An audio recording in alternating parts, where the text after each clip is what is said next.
Breaking news చూస్తున్నాం. తిరుమల లడ్డు కల్తీ వ్యవహారంపై ఏపీ ప్రభుత్వం ఒక కీలక నిర్ణయం తీసుకుంది.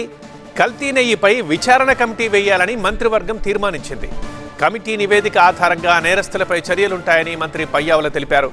సిట్ ఛార్జ్షీట్లో పేరు లేకున్నా నేరస్తుల్ని వదలబోమన్నారు. ప్రభుత్వం నియమించబోయే కమిటీ స్వల్పకాలికంగానే ఉంటుందన్నారు. వీళ్ళందరూ నేరస్తులుగానే భావించాలి. శ్రీవారికి అపచారం చేసినటువంటి సంఘటనలో ఈ నేతలందరూ కూడా సుబ్బారెడ్డి గారి దగ్గర నుంచి, ధర్మారెడ్డి గారి దగ్గర నుంచి, సింగాల్ గారి దగ్గర నుంచి కింది స్థాయి కమిటీలో ఉన్నటువంటి వీళ్ళందరి మీద చర్యలు తీసుకోమని ఏదైతే రిపోర్ట్ నివేదిక ఇచ్చిందో వీళ్ళని నేరస్తులుగానే పరిగణించమని ఈరోజు భావించడం జరిగింది. రెండవది, అడ్మినిస్ట్రేటివ్గా ఇంకా ఏమన్నా ల్యాప్సెస్ ఉన్నాయా అనేటువంటిది తేల్చడం కోసం ప్రభుత్వం ఒక కమిటీని వేయడం జరుగుతుంది. Very short tenure committee. ఎంత టైం ఫ్రేమ్ అనేది ఇంకా చెప్పలేదు. గౌరవ ముఖ్యమంత్రి గారు డిసైడ్ చేసి చెప్తారు.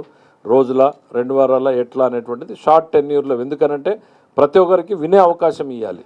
వాళ్ళ మీద ఏదైనా ఇవాళ వాళ్ళు క్లియర్ కట్గా ఇవాళ ఇక్కడ చర్యలు తీసుకోండి అని చెప్పినా కూడా we want to be vengeance attitude అనేటువంటిది కాదు. వాళ్ళకి ఏదన్నా చెప్పుకునేటువంటి అవకాశం ఉంటే కూడా చెప్పే అవకాశాన్ని ఇవ్వాలి అనేటువంటి దాంతో ఈ కమిటీ వేసి తదుపరి చర్యలు తీసుకోవడం జరుగుతుంది. ఒకటి, వీళ్ళ మీద ఈ వ్యవస్థ మీద చర్యలు తీసుకోవడం, సరిదిద్దడం.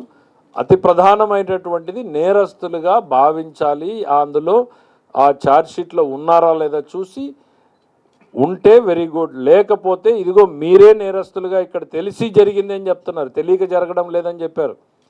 5 నెలల్లో మళ్ళీ తిరిగి అదే అధికారులు సంతకం పెట్టారని వాళ్ళు చెప్పింది. మేము ఎక్కడ పదం యాడ్ చేసింది కాదు. తెలిసి జరిగిందన్నప్పుడు వాళ్ళు నేరంలో భాగస్వాములు అవుతారు కదా. ఈ కోణం ఎందుకు చూడలేదు అని ఎవరు అడగాలి, మనమా ఏంటి అనేటువంటి దాని మీద కూడా ఏజీ గారిని పిలిచి కూడా అడ్వైజ్ అడగడం జరిగింది. So it will take some more time. But ఇమీడియట్గా అయితే మాత్రం కమిటీని ఏర్పాటు చేసి ప్రభుత్వం చర్యలు తీసుకుంటుంది.